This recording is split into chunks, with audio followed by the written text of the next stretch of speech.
Բարև ձեզ, հարգելի քաղաքացիներ, բարև ձեզ, հատկապես քաղաքացիներ, մարդիկ, ովքեր որ հետաքրքրվում են հանրային հնչեղություն ունեցող դատավարություններով, անտարբեր չեն մեր երկրի ճակատագրի,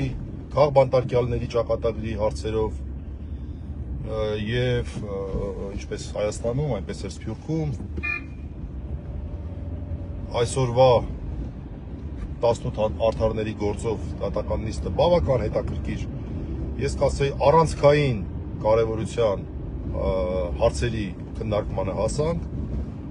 և քանի որ այստեղ բավական լուրջ մասնագիտական բաղադրիչ կա, առիթը օգտագործելով որոշեցի ավտոլայվի ռեժիմով դրա մասին խոսել, ինչ որ առումով սա կարող եք համարել այսպես դասախոսություն բառը չասեմ, զրույց բառը օգտագործեմ, հանրամատչելի հնարավորինս,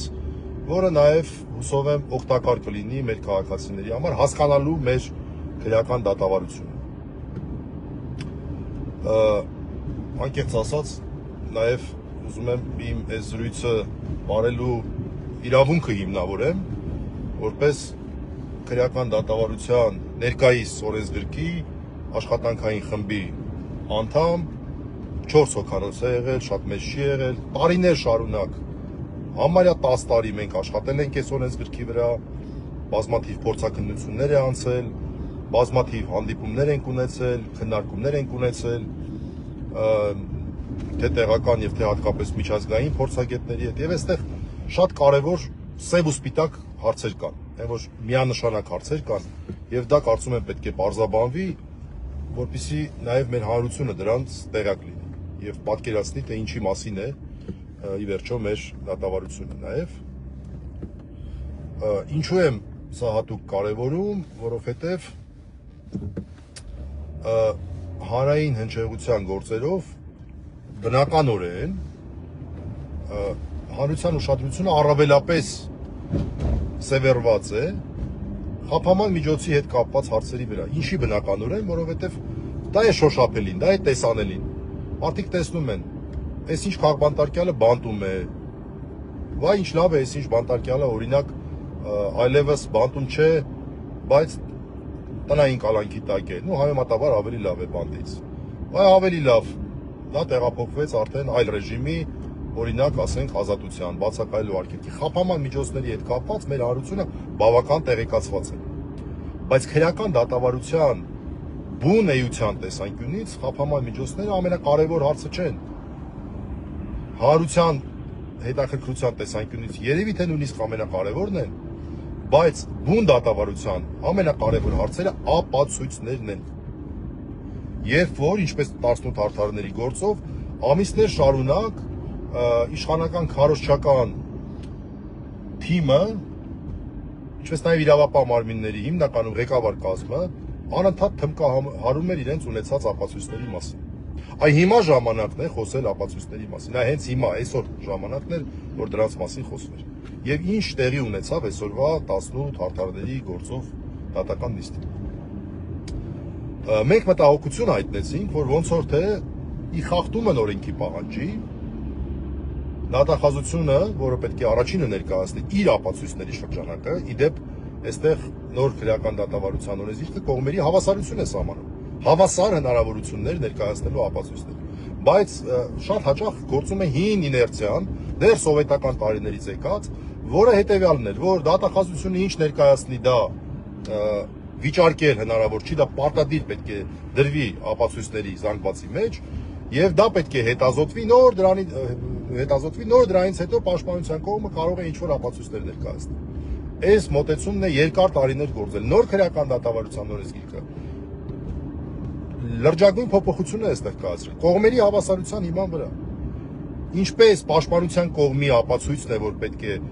հիմնավորվի դրա վերաբերելիությունը, նույն կերպ էլ մեղադրանքի կողմի ապացույցն է, որ պետք է հիմնավորվի դրա վերաբերելիությունը, ընդ որում քրեական դատավարության օրենսգիրքում շատ հստակ օգտագործվում է յուրաքանչյուր ապացույց բառը, որը որ պարզ է բոլորիս, նշանակում է, որ անհատական մոտեցում յուրաքանչյուր ապացույցի։ Ինչ է նշանակում յուրաքանչյուր ապացույց։ Գաղտնալսման արձանագրությունը դա մեկ ապացուցողական միավոր է։ Դրա մասին պետք է խոսվի։ Դա պետք է հստակ հայտարարվի, որ այս ապացույցը քրեական գործի այս էջում գտնվող այս ապացույցը, այլ կերպ հնարավոր չէ դա անհատականացնել։ Եվ պետք է հիմնավորվի դրա վերաբերելիությունը։ Այդ դա վերաբերում է այսինչ մեղադրյալներին եւ հիմնավորում է օրինակ նրանց, ինչ ասեմ, դեպքը պայմանական, այսինքն ենթադրյալ հանցանքը կատարելու ժամանակը, կատարելու տեղը։ Չգիտեմ, վկաները կոնկրետ այսինչ վկան հիմնավորում է, որ այսինչ մեղադրյալը այսինչ գործողությունն է կատարել։ Գալիս է դրա մասին ցուցմունք է տալիս։ Ցուցմունքը արդեն կա գրավոր, նայում ենք, կարդում ենք, տեսնում ենք, հա, դրա մասին է խոսում։ Էսա պարզագույն սխեմա, պարզագույն։ Չգիտես ինչի դատախազությունը այսօր ներկայացրեց ապացույցները համահավաք, այսպես, այս բաները ընդհանուր ոչ թե յուրաքանչյուր, այլ գաղտնալսման արձանագրությունները հիմնավորում են այս հանգամանքները։ Վկաների ցուցմունքներով հիմնավորվում է այս հանգամանքները, ընդհանուր ձևակերպումներով։ Սա եղավ, շատ կներեք այս բառի համար, դաղալություն, որտեղ ես կզրկվեի յուրաքանչյուր ապացույցի վիճարկման հնարավորությունից։ Եվ սա մի կարևոր նպատակ է հետապնդում, որ նաև հանրությունը տեսնի ապացուցման ենթակա բոլոր հանգամանքների վերաբերյալ եւ բոլոր մեղադրյալների վերաբերյալ կա արդյոք ապացույց, թե չէ, այս դրան ուշադրություն դարձնենք։ Շատ կարևոր հանգամանք է։ Սա շատ կարևոր հանգամանք է, հիմա բացատրեմ ինչու։ Եկեք ոչ թե այդ պարզ օրինակի վրա բան անենք, քննարկենք։ Ասենք թե խոսքը վերաբերում է ամենադասական արարքներին։ Ասենք թե խոսքը վերաբերում է մարմնական վնասվածք հասցնելու մեղադրանքի։ Ապացույցներ են ներկայացվում այն մասին, որ այսինչ օրը, այսինչ տեղում X մեղադրյալը ունեցել է վեճ Y տուժողի հետ եւ նրան հարվածել է։ Ասենք թե դրա վերաբերյալ տասնյակ ապացույցներ կան։ Ասենք գալիս են 100 հոգի վկաներ եւ այդ իմ կողմից նշված հանգամանքների վերաբերյալ ցուցկին արկա են այդպիսի ապացույցներ։ Բայց որևէ ապացույց չկա, որ հասցված վնասվածքը օրինակ ծանր մարմնական վնասվածք է, բայց մարդը մեղադրվում է ծանր մարմնական վնասվածքի համար։ Օրինակ։ Հիմա հարց.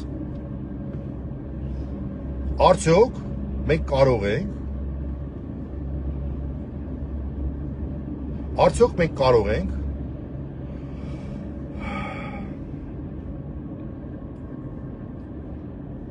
արդար համարել, որ այս 100 վկաները գան, ցուցմունք տան բոլորը հերթով պատմեն, ասեն, այո, այս ինչ տեղում, հիմա ես գտնվում եմ, ասենք Երևան Էջմիածին ճանապարհին գնում եմ իմ պաշտպանյալ Նարեկ Սամսոնյանին տեսակցելու, հեսա, գայի պոստի մոտ եմ։ Պայմանական, այո, հունվարի, այսօր քանիսն է, 8-ն է, հունվարի 8-ին, ժամը 17:47, Էջմիածնի տրասայի գայի պոստի մոտ, X-ը եւ Y-ը վիճեցին, X-ը ասեց դու սրիկա ես, Y-ը ասեց սրիկան դու ես, X-ը սկսեց հարվածներ հասցնել, ձեռքերով, ոտերով, 100 հոգի բերում են, տարիներով ձգվում այս դատավարությունը, բայց չկա ապացույց, որ դա հանգեցրել է մարմնական վնասվածքի։ Դա արդար է թե չէ։ Որովհետեւ վերջում անձը պետք է արդարացվի, չէ, որովհետեւ այդ հատկանիշը բացակայում է։ Հիմա այս մոտեցումը արդար է թե չէ։ Բնականաբար արդար համարվել չի կարող։ Դրա համար պետք է հանրությունը տեղեկանա, իրազեկ լինի նրա մասին, թե ինչ հատկանիշ, ինչ ապացույցներով է հիմնավորվում, դա վերաբերելիությանն է։ Եվ նաև եթե կան ապացույցներ, որոնք ընդհանրապես վերաբերելի չեն, օրինակ, ինչ որ մի վկա, որ վկաների ցանկում, իր ցուցմունքը տալիս է, ասում է, ուրեմն հունվարի 8-ին ժամը 17:40-ին հայտնում եմ ձեզ, որ ես գտնվել եմ Երևան քաղաքի Թումանյան փողոցում։ Ես չեմ տեսել այս խուլիգանության միջադեպը։ Չեմ տեսել։ Այդ մարդուն ինչի եք բերում հարցակնում։ Ինչի եք ժամանակ ծախսում։ Որպեսզի այդպիսի ապացույց ներկայացնելու դեպքում օրինակ պաշտպանության կողմը վեկան ասի, այս ապացույցը տղեկ ջան վերաբերելի չի։ Դու ինչ էիր ուզում հիմնավորել։ Ուզում էիր այս ապացույցով հիմնավորել օրինակ դեպքի վայրը եւ ժամանակը, բայց չի հիմնավորվում, չէ։ Չի հիմնավորվում։ Բայց սրա համար պետք է յուրաքանչյուր ապացույցի դեպքում նշվի ումա դա վերաբերում, բայց ավելի կարևորը թե որ հատկանիշն է հիմնավորվում։ Իդեպ այդ իմ ասածը որ աբսուրդ է թվում։ Այ վաղը դուք կտեսնեք մեկ այլ բանով հայտնի դատավարությամբ շատ նման մի իրավիճակ է։ Իմ նեմնիմի գործով Տարեկ Սամսոնյան, Վազգեն Սաղաթելյան, վաղը ժամը 2-ին Մասիվի դատարան։ Շատ նման իրավիճակ ունենք։ Այ վաղը կտեսնեք նաև սրա վերաբերյալ իմ մոտեցումները։ Ախր սա է, եթե իհարկե վաղը այդ հարցերին հասնենք, որտեղ վաղը խափաման միջոցի հարց պետք է քննարկվի, մեծ հույս ունենք, որ տղաները ազատության մեջ կհայտնվեն վաղվանից։ Մի խոսքով։ Բայց սրա համար է այս ամեն ինչը, որ դատարանի, դատավարության մասնակիցների եւ հանրության համար պարզ լինի, այս հատկանիշը այս ապացույցներով է հիմնավորվում, այն հատկանիշը այն ապացույցներով է հիմնավորվում։ Հիմա այդ հատկանիշներից մեկը, որ պարտադիր պետք է ապացուցվի, դա անձի առնչությունն է դեպքին։ Ես բերեմ իմ պաշտպանյալի, իմ ու Միհրանի, իմ գործընկերոջ, որ այսօր այդ հարցը բարձրացրեց, պաշտպանյալի Տիգրան Գալստյանի, 18 տարտարների գործով Տիգրան Գալստյանի դեպքը։ Տիգրան Գալստյանի առնչությունը այն արարքին, որը սկի հանցագործությունը իհարկե չի, հիմնավորվում էր մի ապացույցով։ Այլ բան չեն ասել մեզ։ Այլ բան մեզ չեն ասել։ Այս բայի դրությամբ ամենայն դեպս։ Թող ասեն։ Հիմնավորվում էր մի ապացույցով։ Դա մի պրասնուշկա էր, գաղտնալսում էր, որտեղ մի 10 հոգի խոսում են, ոչ մի կրիմինալ չկար այդ խոսակցության մեջ, բացարձակ ոչ մի կրիմինալ չկար այդ խոսակցության մեջ։ Եվ այդ խոսակցության զրուցակիցներից մեկի եւ գրված էր այդ օպերատիվ աշխատողը գրել, որ այս զրույցին մասնակցել են Պողոսը, Պետրոսը, Մարտիրոսը, այսինչը եւ Տիգրան Գալստյանը։ Բայց դու նայում ես ամբողջ գաղտնալսումը, միտեղ Տիգրան Գալստյանի բառը անգամ չկա։ Անգամ բարև ձեզը չկա։ Անգամ ինչ ասեմ, չկա այդ մարդը այդ բանի պրասնուշկայի մեջ չկա։ Ավելին, երբ որ վերջում մեզ տվեցին գործունեությունները, մենք տեսանք, որ իրանց նշած ժամից 6 րոպե առաջ այդ մարդը գտնվում էր շատ հեռու տեղում եւ ես մի անգամ սենց ավտոլայվի ռեժիմով այդ տեղ որտեղ որ ինքը գտնվում էր եւ որտեղ որ Սրբազանի կեցավայրն էր մեքենայով քշելով սենց ավտոլայվ անելով եկա եւ բոլորս համոզվեցինք որ իրանց նշած 6 րոպեում հնարավոր չէր հասնել հնարավոր չէր հիմա ես պետք է ունենամ այդ ապացույցի վերաբերյալ առանձին խոսք դատախազության կողմից, որպեսզի վեր կարամ ասեմ այ ընկերներ, այս ապացույցը օրինակ վերաբերելի չի։ Հակառակ դեպքում օրինակ վերաբերելի չի իմ պաշտպանյալին, չգիտեմ մնացածների մասով նորից ասեմ կրիմինալ չի պարունակում, բայց իմ պաշտպանյալին եկեք արձանագրենք, որ վերաբերելի չի, որտեղ այս մարդը չի խոսում ստեղ։ Ես պետք է այդ հնարավորություն ունենամ, թե չպետք է ունենամ այդ հնարավորությունը։ Ես պետք է հասկանամ, թե իմ պաշտպանյալին վերաբերող ապացույցների շրջանակը, որոնք են օրինակ, կոնկրետ դեպքին, իրանց ասած դեպքին, որը նորից հերթական անգամ կրկնեմ, հանցագործություն չի եւ չէ կարող լինել։ Բայց այդ դեպքին, ըստ մեղադրանքի կողմի, այս մարդու առնչությունը հիմնավորող ինչ ապացույց կա, այդ մի ապացույցն է, որը հերկվում է։ Բայց ինչի պետք է մարդը 5 տարի պայմանական դատավարության մեջ լինի, գնա գա, բանտում նստի, էս անի, որ օրինակ 5 տարի հետո դատարանը անխուսափելի օրեն ասի, որ գիտեք ինչ կա։ Այս մի հատկանիշը բացակայում է, ապացույց չկար։ Դա նորմալ է, նորմալ չի, չէ։ Ախր սա օբյեկտիվորեն նորմալ չի։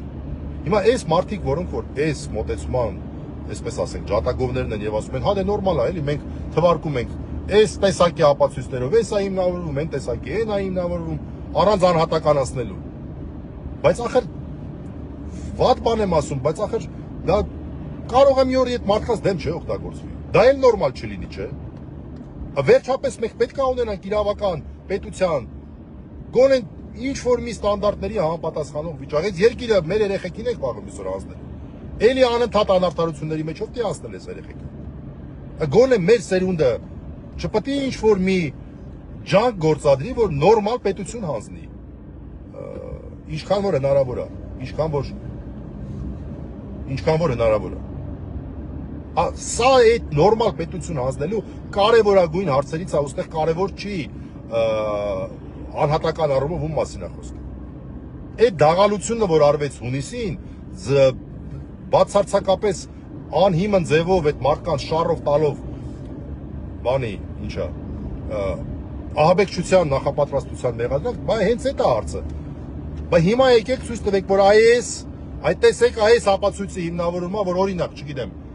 ինչ պայթուն էին բանանում, պլանավորում, օրինակ, չգիտեմ։ Այդ տեսեք, հեսա ասում են։ Հեսա, այս էլ ապացույց։ Եվ ինչի դա չեն անում։ Որովհետև չէ, որ եթե այդ դաշտ մտնել, եթե արդար եւ ազնիվ դաշտ մտնել, այստեղ ամեն ինչ շատ պարզ կերևա։ Կերևա ապացույցների բացակայությունը։ Այսօր մի հետաքրքիր միտք էլ հնչեց, ասած չէ, մենք չենք կարող ապացույցները այսպես վերաբերելիության այս մակարդակով նա կարդանք տեսնենք այնտեղ ինչ է գրած, որովհետև դա կհամարվի հետազոտում, իսկ դա կարող ենք անել հետագայում։ Այս ամենավտանգավոր մոտեցումն է։ Սա ամենավտանգավոր մոտեցումն է, որ կարող է լինել։ Ինչու՞, պարզ պատճառով։ Հակառակ դեպքում մենք կարող ենք